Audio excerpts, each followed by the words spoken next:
Guys, if you're looking for a cafe here in Davao City, visit here at Vanity Cafe, located at Chongo Street.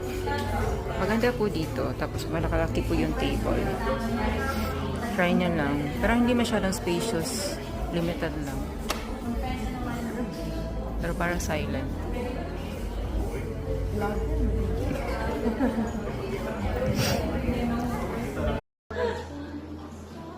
Kailangan lang ako i-motivate akong self and i-ano ko.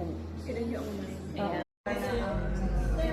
Tripart being spirit, soul, and body. So the moment na nadawat ko si Jesus, ang spirit natin, done deal na. Perfect na siya, okay na siya, goods na siya. But the thing is, ang soul and ang